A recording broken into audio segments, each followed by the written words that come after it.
All right, Yes, and Remco, I have given you remote control of the screen. yeah, that's Perfect. great. So I can go through this. Good. Wonderful. So then I can start. Yeah, please. So thank you for joining us from, I don't know if you're in HOGENT right now or if you're back in Holland, but Yes, I'm back in Holland. Yes. so it's great to have you. And you were here at Anderson University a few weeks ago, and we had a wonderful time. And so thank you. And I asked Remco if he would be willing to do a little presentation for us today. Yes, thank you, Jeffrey. I'm very excited and thankful for this opportunity, and I would love to share some of uh, the topic of quality of life that I used to work with. I would say on a daily basis almost. So I'm very happy to take you into this concept, this model. And we will walk through the presentation that I like to share with you. And please, Jeffrey, if there is any question you think that might come up, just ask me, interrupt, and I will try to answer that question as good as possible. Thank you, Remco. Okay, great. Well, as I said, I want to talk about quality of life, and maybe it's good to know I'm related to the Equality Research Collective of HOGENT. HOGENT is a University of Applied Sciences in Ghent, Belgium. And myself, I live in the Netherlands, but that's very close to the Belgian border. So I have the best of two sides, I could say. Um, Good. The first thing that I like to do, but online it's a bit difficult maybe, but what I like to do is, and now it's virtually, but to give you this typical Dutch cookie. So please pretend as if you were given one at this very specific moment. I promise you that if I ever have the opportunity to meet you in real life, I will give you speculas. So it's called speculas, but assume that you will get one right now. Okay, it's just a friendly gift from the Netherlands to you, and that's very special because normally we as Dutch don't give that much away, and not for free anyway, but it's a little gift. Okay. Now, when it comes to supporting people with disabilities or people in vulnerable situations, there are some questions we can ask ourselves. By the way, it's good to know my work field is in special needs education. That's and within the Department of Social Welfare where I work. So our students are uh, trained to become professional support workers, supporting people in vulnerable situations. And that can be for any reason that people are in vulnerable situations. But what do you need to know if you want to support a person in the best possible way? And actually, two things are important. The one is, what does the person want with his life? And another one is, what support is needed for this? That's in any situation, you could say, do I know the answer to these two questions? Do I know what does the person want with his life? And do I know what support is needed for this? If not, then it's maybe difficult to provide the right support or to go into the direction that is relevant to that person. Another question is, what do you want to achieve with the supports that you offer that person? And there, the answer is that you want to achieve the highest possible quality of life for that person. Now the question comes, why should we measure quality of life? That's something that's been done, measuring quality of life. But why should we? And actually, it's quite obvious, you could say. When we measure quality of life, we know the personal outcomes. And when we know the personal outcomes, we also know how or where to improve the individual's quality of life. If we measure, we know. If we don't measure, we don't know. We can do the best from our perspective, but it's the question if that's equal to what is important to that person.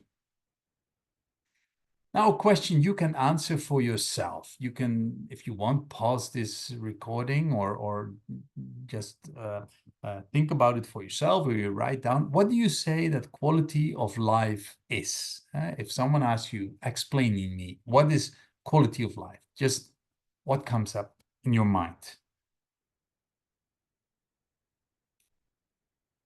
We will get back to that later, but first I'd like to share with you some background of the personal outcome scale. You see the POS, the personal outcome scale, that's an instrument to measure quality of life. The outcomes of supports provided to a person. We have some elements that led to the development of that instrument. One is the changing views on people with intellectual disabilities. When we take a look at like 100 years ago, how then was looked at people with intellectual disabilities was totally different than 50 years ago or than we do today. Like 100 or 200 years ago, or in the Middle Ages, it was people with intellectual disabilities were seen as monsters or as dangerous or as sick. And now, today, luckily, we see people with intellectual disabilities as people as anyone else, like anyone else. So part of society, no difference between people with or without an intellectual disabilities, a disability. Also a change, what we have seen over time is the outcome-based thinking. So we don't start from input throughput, but we start from what should be the desired outcome. And that's a different way of working. Another element is the evidence-based way of working. We don't do just things because we have done it already for ages like this, but we want to know if what we do has the expected or the desired effect. And if it doesn't, then we should change the way we work. So that's also a change we have seen over time. Another thing, another element that that has played a role in the development of the personal outcome scale is the UN Convention, and then specifically the UN Convention on the Rights of People with Disabilities. Here you see some countries that ratified this convention. The Netherlands did it in 2016. You can see on the world map countries who did it or not did it yet. Now, it doesn't mean that a country who ratified this convention that everything is organized in a perfect way, but it says at least something about what responsibility you want to take as a country. Another question I like to ask you is, think about a person with no arms and no legs. What does it mean to you? What do you think when it comes to playing, like playing football or soccer, or eating? What do you think of that person when it comes to mountaineering or swimming or playing a violin or playing golf? What do you think of that person? No arms, no legs, having those activities. In the next slide, I will show you some examples, and it's easy, of course, for me because I could pick these examples or these pictures. But here I like to show you some examples of people where you see with prosthetics, and if they can use those, the activities that were mentioned before become an opportunity. You see a person mountaineering, you see a young girl on a soccer field, or a woman playing the violin, or a person breaking an egg. There is a video of Nick Vujicic, Life Without Limbs. You can find it on YouTube. And I think he's a great example of a person having no limbs, but being able to do so many activities.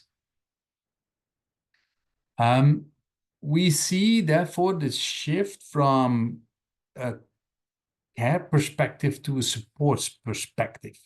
How do we look at people? Do we see at people who have a disability as people we have to take care for, or do we see them as people that need specific supports? Now, these speculas, here they come again. Don't worry, it's nothing to worry about, but this is to explain with a little story a paradigm shift. And it's the shift towards the supports paradigm. Now, the story, I like to share it with you very, very short. It's about a woman who was on a plane and she had to make a stop to take another flight, and she had to wait for an hour in the lobby before she could board. And she thought, okay, to spend the time, that hour here in the lobby, I will buy some cookies and I will read my book. So she sat in her chair in the lobby and she read her book, and she took a cookie from the seat next to her. And the man sitting next to that seat also took a cookie. And she felt like, that's strange that that person is eating my cookies. Huh?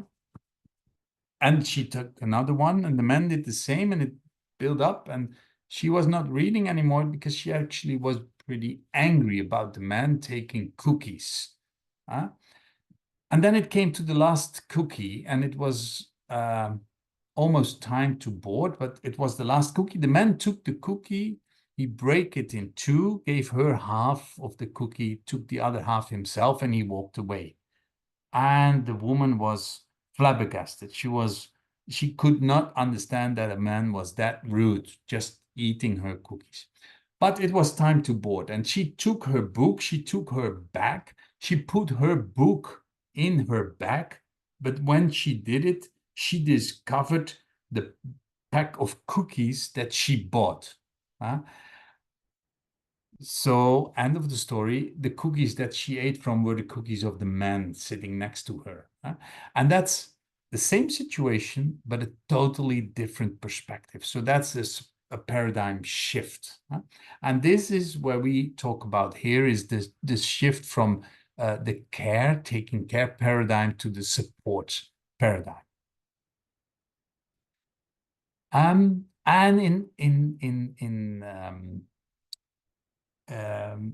mainly it's about where do we look at? Do we look at what's missing, the defect thinking, the deficit thinking? Look what we miss: no arms, no legs, an intellectual disability. We see all kinds of things that are missing. Or do we focus on all the opportunities that there are? And what is there? So that's the difference from the defect thinking to the support thinking. Now the question can arise, what is a disability? Is that only an intellectual or an IQ thing? But what we can say is a disability, if we want to make it very, very easy, you have demands of the environment. We all have to meet these demands, and you have personal competences. And if you are not meeting the demands of the environment and there is a gap, you can say, okay, that's a disability. Like when I or my daughter likes to drive in a car from A to B, but she doesn't have her driver's license, then she is not allowed to take the car from A to B, to drive that car herself. So you could say that she experiences a disability because of that. Now, what I can do is provide individual supports and say, okay, I will drive you with this car from A to B. So a disability is when there is a gap between the demands of the environment and the personal competences. Now, supports are depending on personal competences, but also what kind of activity is it, in what setting are we, and we have we talk about specific medical or behavioral support needs, and all those come to the type and the intensity of support needs. This has an effect on what type and what intensity of support needs are we talking about. Now, remember that demands of the environment and the personal competences and the gap between those two and the individual supports that can be provided to close the gap. Here you can see in this figure that, yes, we can focus on personal competence and support a person, or maybe train a person to achieve more competences. But on the other hand, we also have to look at the demands of the environment itself. What can we do to change maybe the environment, to make it more accessible? I mean, we can focus on each individual and say, okay, you have to change. But sometimes when we change some parts, some elements in the environment, it becomes more accessible, and the person can, well, don't have to change personally. Supports, as we talk about, can be provided in various ways. Very often it's been seen as, okay, me as a professional, I should provide supports, but you can also talk about reasonable accommodation or technology or prosthetics. Remember what we have seen in the pictures before. So it's good to think about what kind of supports can be provided in, or what's the best type of supports in this specific situation of this person. And here we see also on the second slide those components of a system of supports, and some the definition and examples and the potential outcomes. What will be the outcome when we use this kind of supports? And it's good to, again, not only focus on, for example, professional services, but also think about what can natural supports mean to this person, or what can technology mean to this person? And nowadays we have artificial intelligence. What can that mean to this person? What can AI provide as supports to this person? So it's like a toolbox that we can focus on and see what's best for this person in this specific situation. And another thing related to that is universal design. Universal design means when we develop, for example, a house, a building, or public space, or maybe also an educational program. Normally, you could say normally, or most of the time, we start from a perspective of an able person. So when we develop a program for education, we think of a person who is able to read and write.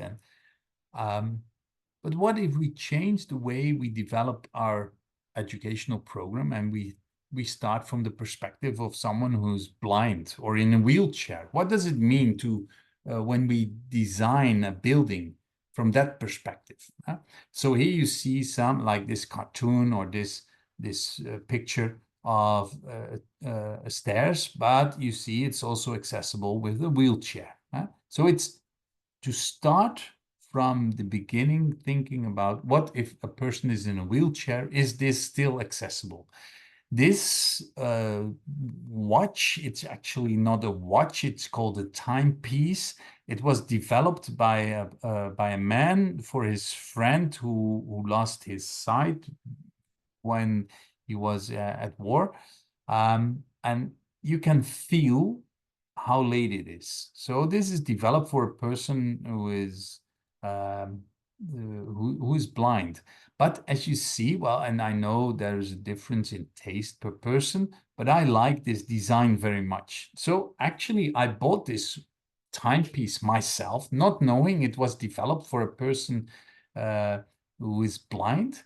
I found out later when I received the package, it was with Braille also on it, but it was designed with the idea it should be just a nice, a good looking piece, and you should buy it because it's good looking and it meets your needs or your needs, yes. And not it's obvious that this is something developed for a person with a disability.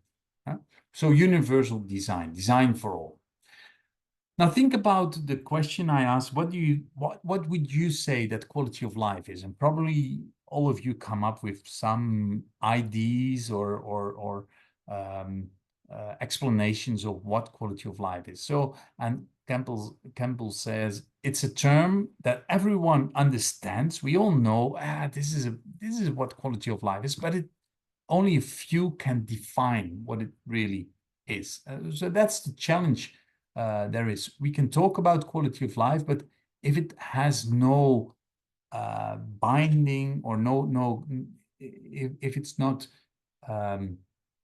transferred to a model, a concept model, then it's hard to work with that. Although we feel it has relevance. Huh? Now, if possible, you can use or take your smartphone and scan this QR code, but I don't think it's this one. We will go to another one that will work better, probably. But anyway, you can try this one, but I doubt this will work. But I think when we go to the next one, it's not on here. I'm sure it will be provided to you. The question is to scan this QR code or use this this link and this login code. And then the question would be to answer for yourself what's important in your life. If it doesn't work, you can write it down on a paper and just use single words. For example, maybe family might be important in your life, or food might be important in your life. Just write down single words, and then maybe you can put that together or talk about it together. I asked this question in various places, I would say all over the world. And I like to share with you what the answers were that I received.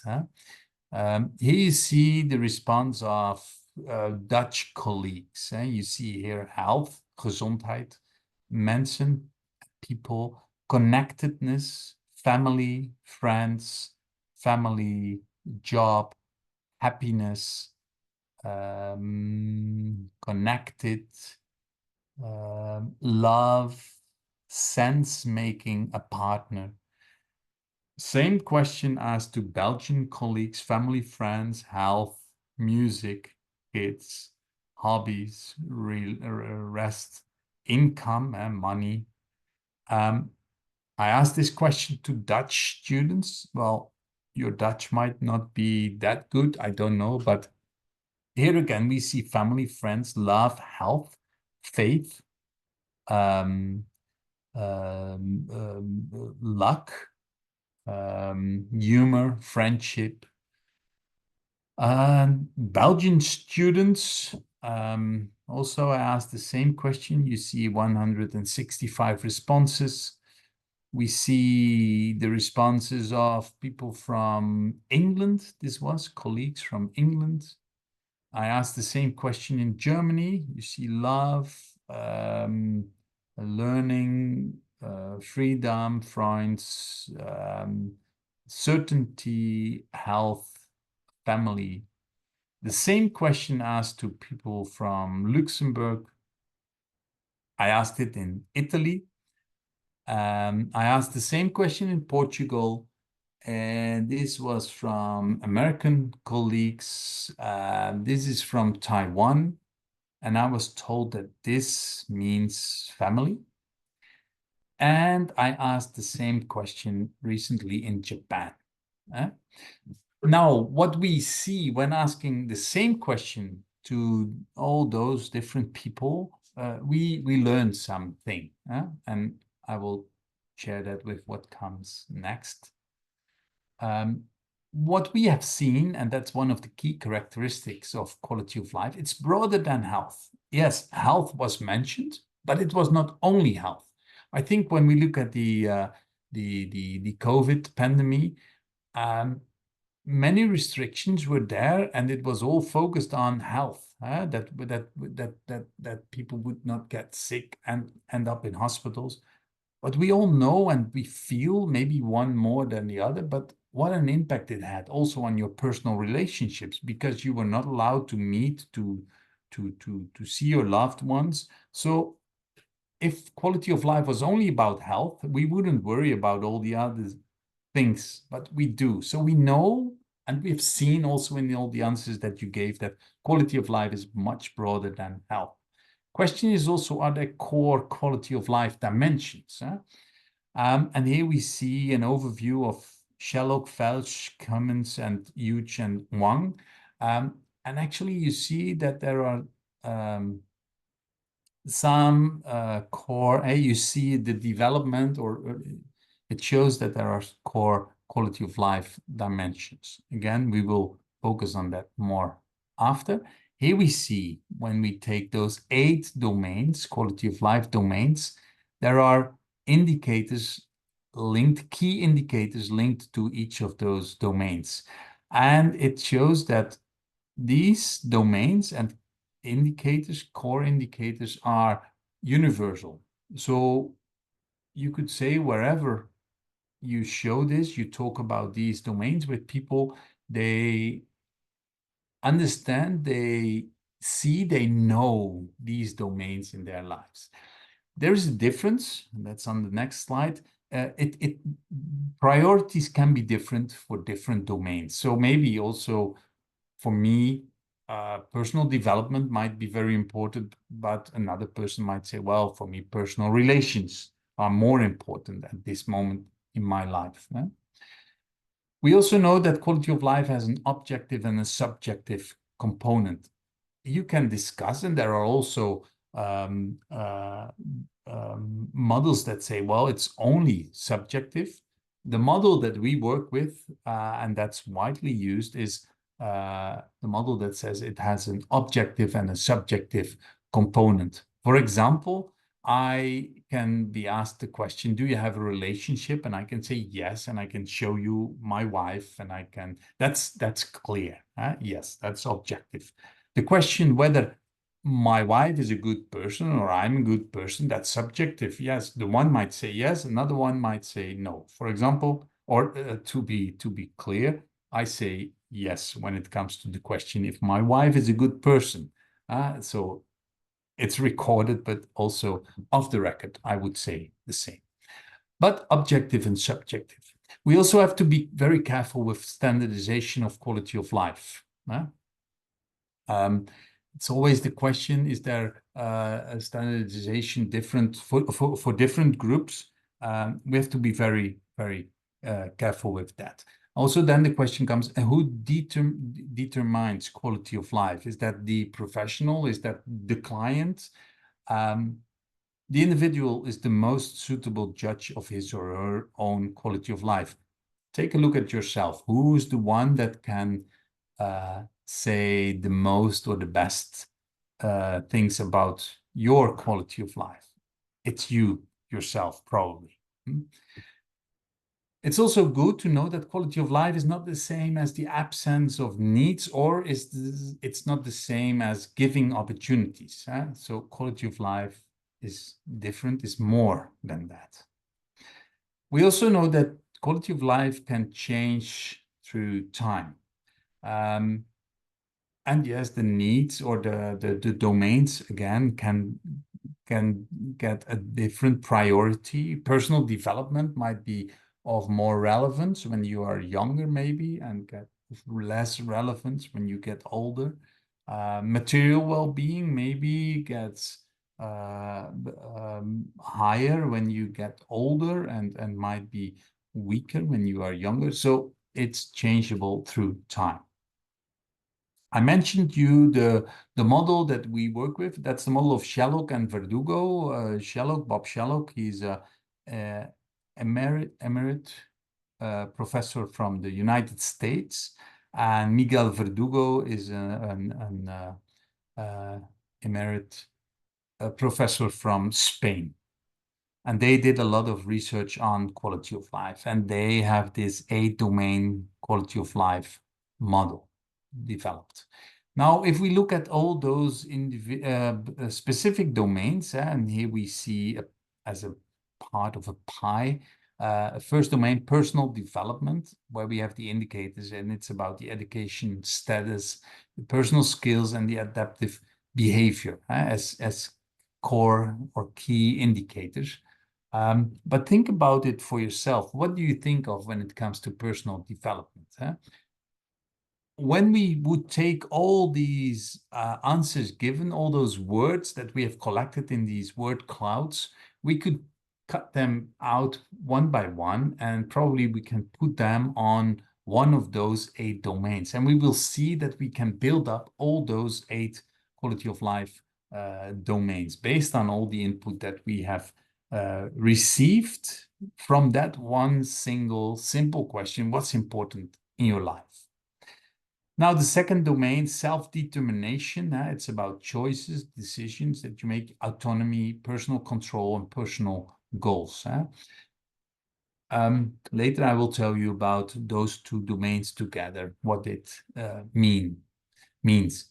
Third domain is personal relations. You can think of social networks, friendships, social activities, interactions, relationships. People who are important to you. What do they mean to you? What activities do you do together?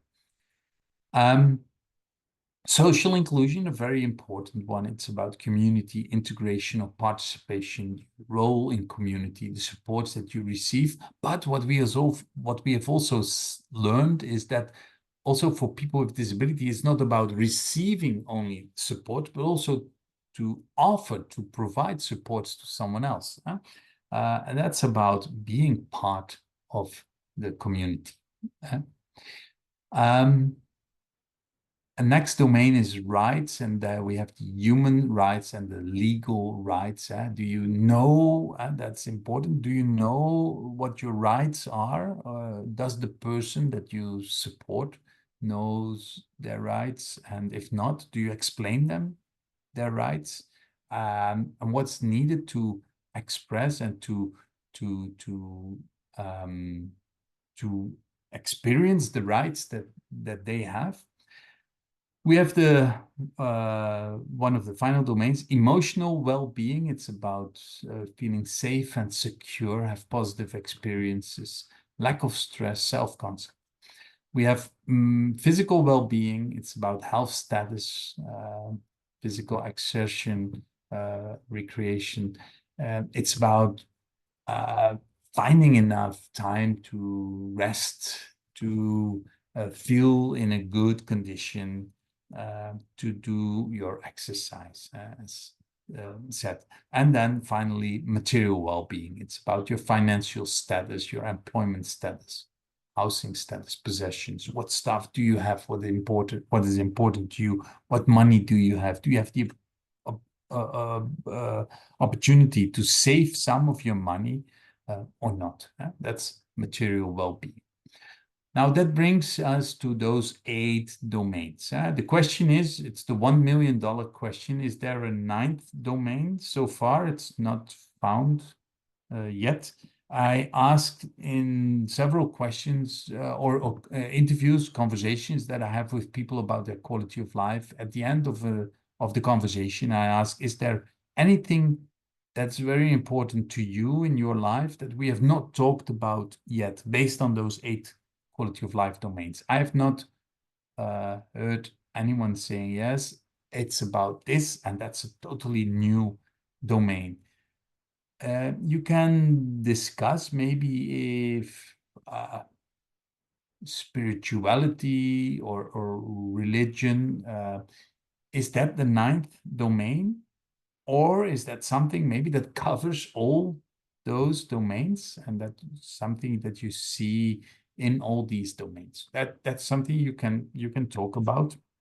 But so far, it's those 8 quality of life domains. Now, as I said, those first 2, personal development and self-determination, and excuse me for the Dutch, but that's an extra training that you get. So this is personal development, it's learning and personal development. This is self and choosing, self-determination. Those 2 domains are linked to the factor independence. Those 3, personal relations, social inclusion, and rights, are related to the factor social participation. And the final 3 domains, emotional well-being, physical well-being, and material well-being, are related to the factor well-being. What you can say is that the higher you experience your personal development and self-determination in your life, the more you can talk about being independent. Or the other way around, if I experience less self-determination, if I experience less personal development, it means that I'm more depending. The same for social participation and well-being. Now that leads us to this model, this overview. Here you see those 3 factors, the 8 quality of life domains, and the quality of life indicators. And this model is actually a very good guideline for organizations for when supporting people. We sometimes say, print this and take it with you when you support people, and ask yourself, do I know what is important for this person when it comes to personal development or self-determination or rights or whatever the domain might be? Do I know what is important? What wishes does this person has? What goals? And do we provide the right supports to achieve the highest possible outcome on all these domains? And we know quality of life is a multidimensional model. So we cannot say, well, take out one of these domains because it's too tough, too difficult, which we hear sometimes that people say, no, we focus on 5 domains because they make sense and that's easy to do. And like social inclusion is such a tough thing. So we thought it's better to take it out. And also self-determination, the people that we support, they have so much difficulties when it comes to self-determination. So it's better for them that we take it out. But if we do so, then we are not working on quality of life anymore. So that it might be tough is not a reason to take it out. It means that we should search more and try more to provide the right supports. So as said, this is a guideline for supports, but also this is a framework for measuring quality of life. What we also know is that quality of life improves when people become accepted and integrated in the local society. So just be part of the society, of the local society where you live. It's the same for us. If people don't accept me here where I live, that has a negative impact on my quality of life. And another thing, what we know is that quality of life improves when people themselves participate in decisions regarding their own lives. And again, ask yourself the question, what if I'm not the one making my own decisions, but someone else does it for me? Would that improve my quality of life or not? Well, probably not. I prefer to make my own decisions. That doesn't mean that I always am able to make my own or make the best decisions. And therefore, I like to have input and advice from others, from those who I know well. But it's important to me that I can have, I can be the one to make decisions regarding my own life. Key domains for change. If you really want to make a change in a person's life, in the quality of life of that person, personal development, self-determination, and social inclusion are important domains. And those are domains that are so, that might be the ones who get less attention when it comes to supporting people, for example, within organizations, because it's more challenging, it's more difficult, and also like social inclusion. But yes, there's also the other part in society. What if other people in society might be not welcoming to people with disabilities, for example? It's hard. We don't have impact on that. So, or no influence. It's out of our zone of influence. But if we want to work on improving quality of life or reaching the best possible quality, achieving the best possible quality of life, we have to focus on all domains, and those are key domains for change. I mentioned the UN Convention before, and what we have seen also is that there is a relationship between the 8 quality of life domains and the different articles in the UN Convention. And here you see rights, but also social inclusion. Many articles focus on social inclusion. So you could say, in a way, social inclusion, it's not the question yes or no, because you could say it's a right of people. The question should be how? What should we do? What is needed to come to a situation of social inclusion for all people in society? Now, here we come back to that speculation that I gave you before. And my question would be, and I have it here in front of me, the speculas that I talk about. I see it's a bit blurred, but speculas, the date is all well. Yes, it's the 30th of March next year that it will expire. The quality is equal. It's not too costly to make this specula, so it didn't cost me a lot. And my question to you would be, and again, it's a bit a difficult exercise in a way, because you don't have that speculas, but assume that you have that speculas being given by me to you. Whom of you would say, well, that's very kind of you, Remco. I am very happy that you did it. It makes me satisfied. If so, you may raise your hand. I cannot see it. But I can tell you what happened in all the other situations where I did the same thing as I do now. Always, everybody raised their hands and said, yes, that's very kind of you. Thank you, Remco, that you gave us this speculas. So, and then I say I can go home, or I can call my wife and say, you know about the speculas? I did it again. I did a good job. I gave the people speculas and I asked, are you satisfied? And they all said, yes. So I did a good job. I can go home, sleep well. But now I'm going to ask you a different question. And this question is, for whom of you is this the best cookie ever? And again, I don't see your reaction. And my question would be, if it is the best cookie ever, you may raise your hand. I don't see if you raise your hand or not, but I can share again what I have experienced in all these situations that I asked the same question. No one raised their hands. And then it means that I should call my wife and say, you know, you remember that I took the speculas, I gave it to everybody, and I asked, for whom of you was this the best cookie ever? And no one said yes. So what did I do wrong? Huh? And now my question to you would be, if that was my aim to give you the best cookie ever, then what should I have done in advance to make sure that I would provide you the best cookie ever? Just think about it.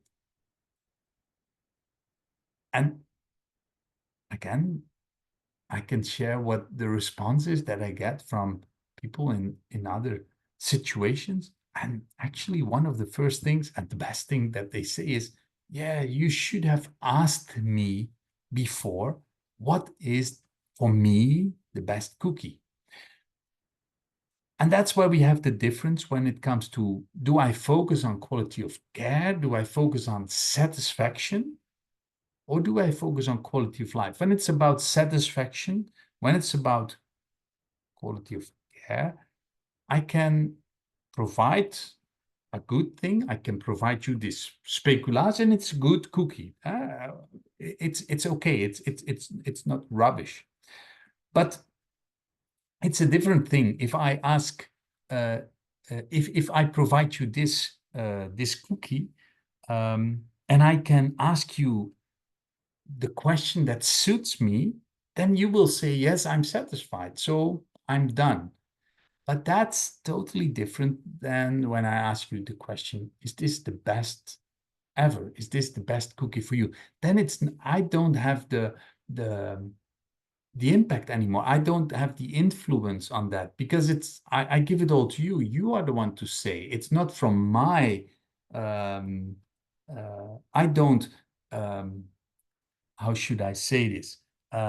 When I provide you the speculoos and I ask you about the speculoos, then I set the lines. I say, okay, within this framework, you can choose and say whether you like it or not. But when I make this question totally open, I don't set the field, but it's up to you. Say to me, what's the best cookie ever? And the best cookie ever you could translate to the best quality of life, the best possible quality of life. So the question is, do I provide, when I support people, speculoos, or do I know what's really important to that person? So working on quality of life means that we should provide individualized supports. Look around in the room where you are with other students, maybe other people.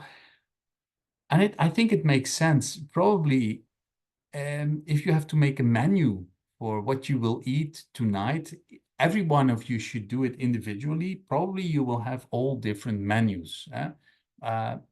So if you want to make the best menu for each one of you, yeah, you have to focus on each individual.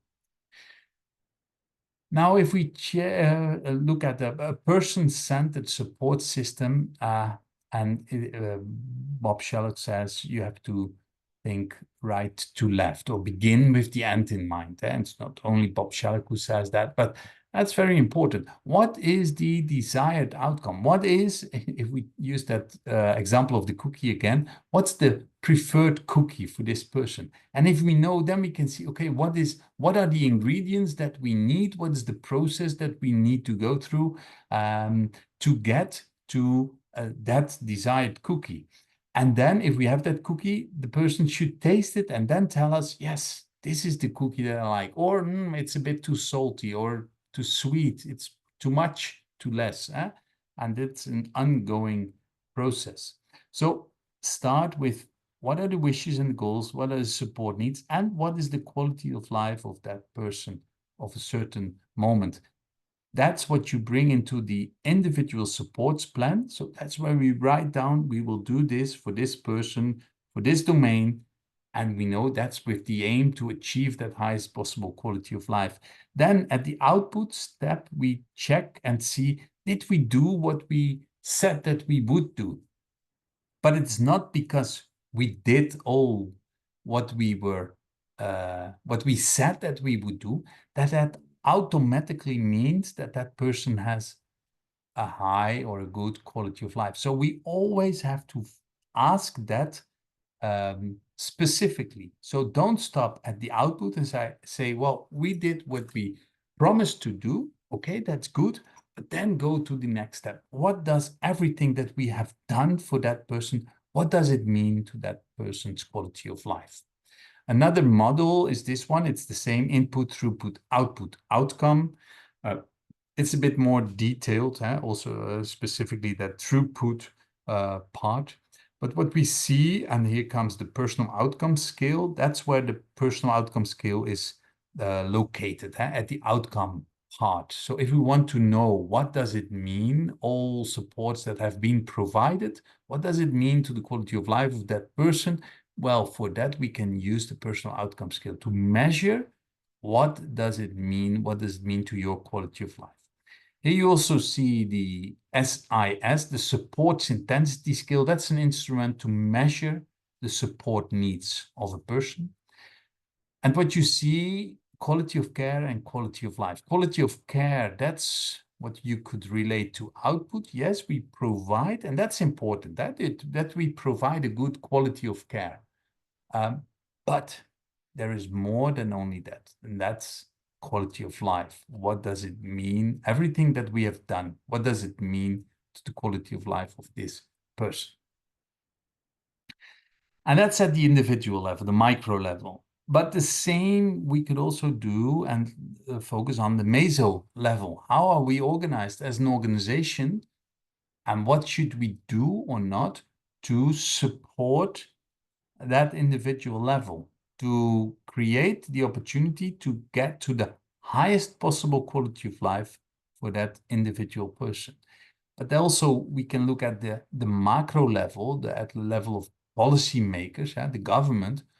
What do they do? What policies should they develop, make, create, write, that supports organizations, that gives them the opportunities to support the individual level? So the alignment of the micro, meso, macro level, the relevance of that, but also the input, throughput, output. If we want outcome, if we want quality of life as an outcome, we should also from the input side see what's important when it comes to quality of life. And this small overview I like to share with you the difference when you have a quality of care focus or a quality of life focus. Quality of care focus, that's where you have the perspective of the organization and you focus on how can we be that much cost efficient? How can we focus on customer satisfaction and on improving our systems, the focus is on input and throughput. Like, yes, we are very well organized. But the quality of life focus, that's a shift and a perspective on the person. And then we focus on what does everything that we do mean to the quality of life of this person. So it's a different perspective. I don't want to say that quality of care is not important. It is, but don't stop at quality of care. Always make the shift and the next step and in the end, what does it mean to the quality of life of that person? If I would stop at quality of care, I would say, okay, you are satisfied, so I will keep on providing speculas to you. But asking that different question, that maybe even shows that no one is asking for speculas. So why should I provide speculas if that's not asked by you? Okay, now I mentioned the personal outcome scale. I like to tell you a little about that instrument. The personal outcome scale is developed to measure a person's quality of life. It's based on those 8 quality of life domains, and it's done through a qualitative conversation with the person. It's originally developed for people with intellectual disabilities, but we have experiences in using this instrument also for other groups of people. Per domain, there are 6 items asked, and for each item, there is a 3-point Likert scale. And based on the answer that a person gives, it's converted to a score, a quantitative score, like 1, 2, or 3 points per question, per item. So per domain, 6 items. The minimum score is 6 points, 6 times 1. The maximum score for a domain is 6 times 3, so 18 points. So the outcome per domain is somewhere between 6 and 18 points. So in total, the maximum score is 8 times 18 points. That's 144. And the minimum is 8 times 6 points. So that's 48 points. So the result, the score, the outcome of a POS interview is somewhere between 48 and 144. I never have, it never happened to me that on a conversation I that I reached 48 or 144. So it's always somewhere between, I think, maybe 65, 70 as a minimum to maybe a 137 or 138 as a maximum score. We have two versions. We have the self-report. That's the version that you use when you can have a conversation with the person himself. If not possible, and not possible means if the person is not able to answer at least half of the questions, then you can use the version report of others, where we say ask or invite two people from the network of that person, two people who know the person well, to have a conversation with them. In the beginning, we used both interviews per person, self-report and report of others, but we have seen over the years that there is quite some similarity between the results of the self-report and the report of others. So therefore, we say it might be enough to do just one interview, but if so, we prefer to do a self-report as much as possible and use every support for that person, whatever the person needs, use and bring in those supports that person feels empowered to give their own answers in that conversation. And remember, quality of life improves when people are involved, when people can participate in decisions regarding their own life. So there is also the relevance of involving people themselves in this quality of life interview, the interview about quality of life using the personal outcome skill. Now, maybe another thing that's good to know is that when using this instrument, it's important to have received a training, a 2-day training, so to know very well what is that quality of life model, how do you do that, interviewing people, the do's and the don'ts, how is that instrument developed, how do you score these outcomes, and so on.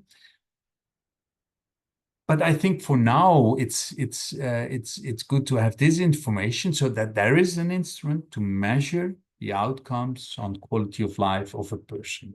It's based on that conversation, and it leads to quantitative and qualitative data. So yes, scores on those 3-point Likert skills, but also we register a lot of qualitative comments based on what a person says during that interview. So it should be a reflection of this is what the person said. This is how my quality of life is.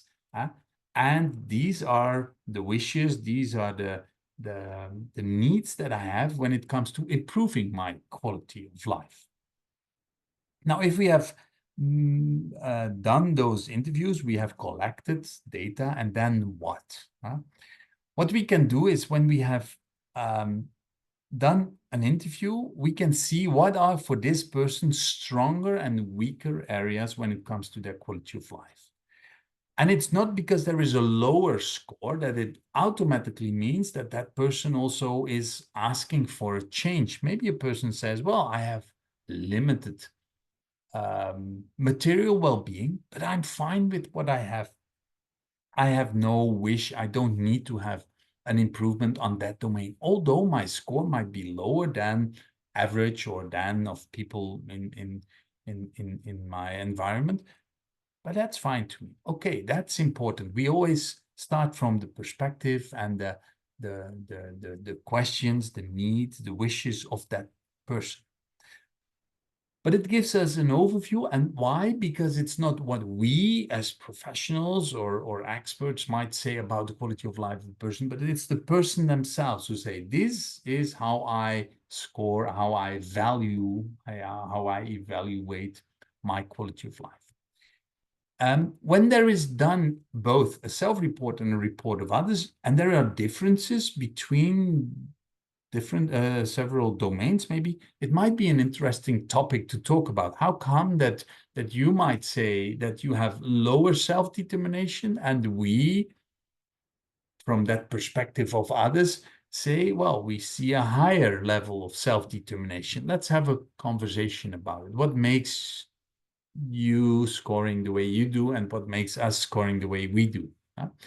When we have done a second interview, like 1.5 years later, you can compare these results and see, is it continuing? Is the quality of life about the same now as it was a year and a half before? Or do we see an improvement on some domains? Or maybe the scores are weaker than before? And again, it's important to know it's not us, it's not the professional who gives the scores, it's the person himself who says, this is my quality of life. So what can we learn then if we have those two interviews? What's the evolution and what should we focus on if we want to come to the highest possible quality of life? The same you can do for the locational level or the team level, or what are the stronger or the weaker areas in quality of life? So maybe if we are a team supporting several people in a certain area of a city, okay, what's the average outcome on quality of life of the people that we support? And if we see a lower outcome on social inclusion, what does it mean to us as professionals, as support workers? What does it mean to us? What can we do at locational level to create more opportunities for people to experience, to achieve a higher social inclusion? And also, after 2 or more interviews, what's the evolution? We focus on improving social inclusion, but does it lead to a higher social inclusion when we ask people in a second round, how is your quality of life doing, or not? And if not, okay, what does it mean? I remember the organization where I used to work, they focused a lot on social inclusion, and they have been through a whole process of deinstitutionalization. And you could say, objectively, yes, if you want to see social inclusion, come to this organization, because you don't see the organization anymore. People live in normal houses, in normal streets, in normal cities, normal villages. So that's good when it comes to social inclusion. We pay a lot of attention to it. But when we asked all the people about their quality of life, what we were told and what we saw was that social inclusion was the weakest of all domains. And the average score was close to 9. Remember, minimum score 6, maximum score 18. So 9, that's not high. So where we thought, we are doing well on social inclusion, the people told us, no, you're not. Maybe we use some services in the community, like we go to the supermarket, we go to the hairdresser, we use the public transport. But when it comes to having contact with other people in society, it's limited to none, no contact at all. So there is a lot to do and to work on when it comes to improving social inclusion. And here also the link, if we would not have asked, we could thought, well, we do well. But when asking people, it means that you put yourself as an organization or as a professional worker, or whatever your responsibility is, but you put yourself in a way in a vulnerable situation, but with the aim to reach the highest possible quality of life of the person that you support. And I think it's a very good thing to do.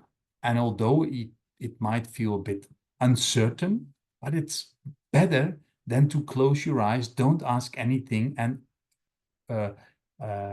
assume as if you are doing the best, and ask that one question that you know the person will say, yes, yes, you are doing a good job. But then maybe you fool yourself, and more important, you fool the other one who is depending on you, relying on you.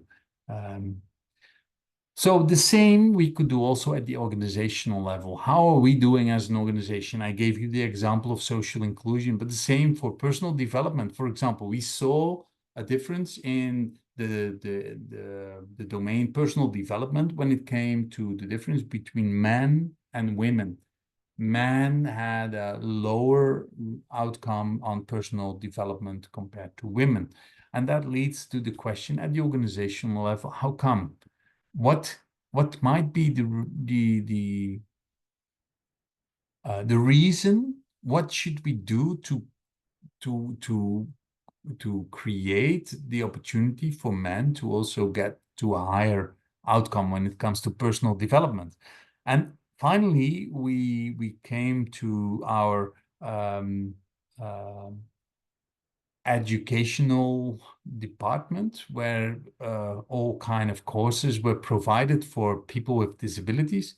And we saw that there were more women attending courses than men. And maybe it was not that of a surprise because there were some courses, one, for example, with the name, this is the women's course. Well, you can expect that more women will follow that course than men would do. So that was a reason to also rethink like, okay, what is our program? What courses do we provide? And do we provide also enough courses with the focus on men? What are the questions that they have? So that's how you can use, for example, these outcomes at the organizational level. And also what are the predictors of quality of life? For example, having work, your employment status has a positive impact on quality of life. So if so, what can we do to bring as much people as possible into a situation of having a job, being employed? One of the final things I like to share with you is an overview of quality of life outcomes based on the personal outcome scale between different groups. Here we have the group of people with daily support in daily activity, daily life activities. We have a group of people with personal assistance budget. So people living independently have their own financial budgets and they can buy the supports that they need personally. Here we have the group of people with intellectual disabilities. And here we have a group of people without disabilities, people from the local society. We asked students to interview, for example, family members, neighbors.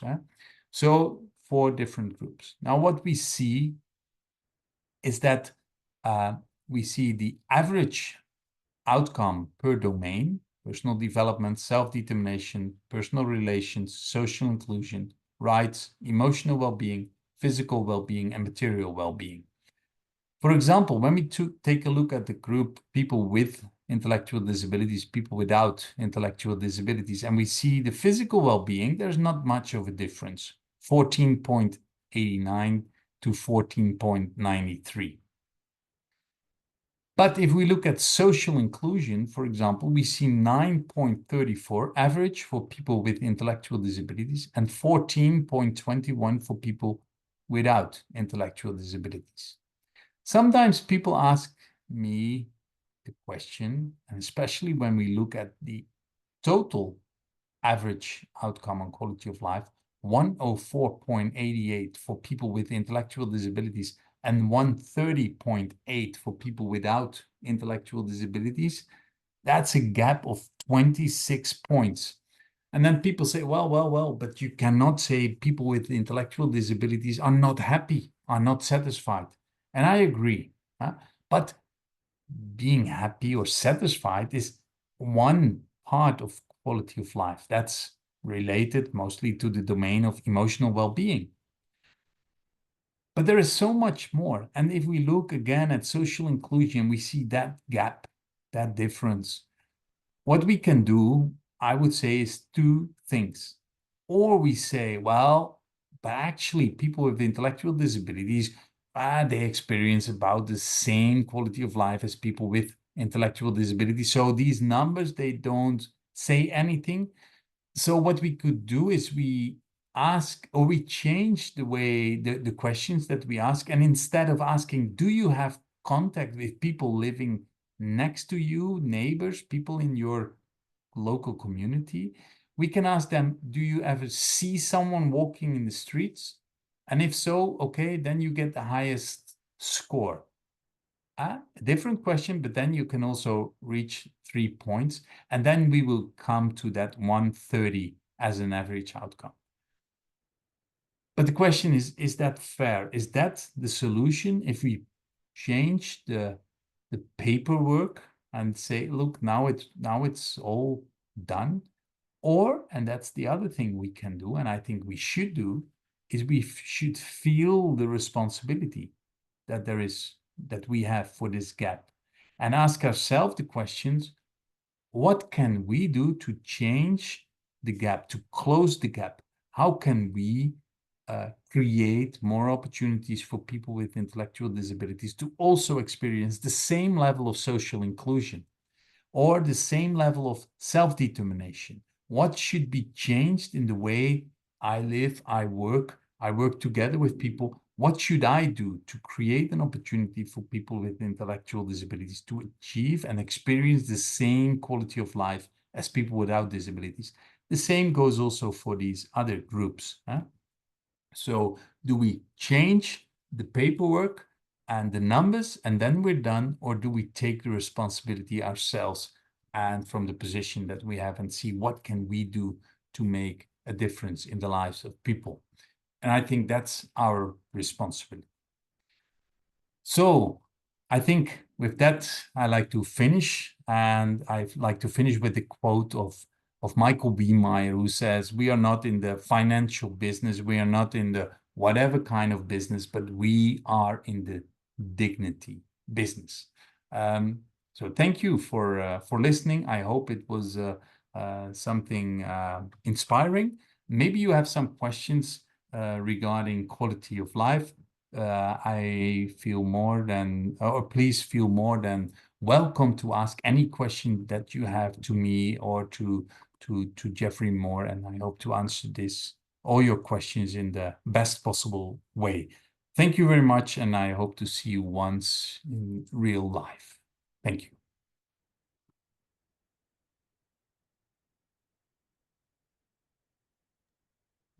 Wonderful job. Thank you very much, Remco. This is fantastic. Let Yes. me stop or maybe you can stop, I think, the recording. Hasn't it stopped yet? No, ja, opname stoppen. Weet u zeker dat u wilt stoppen? Yes.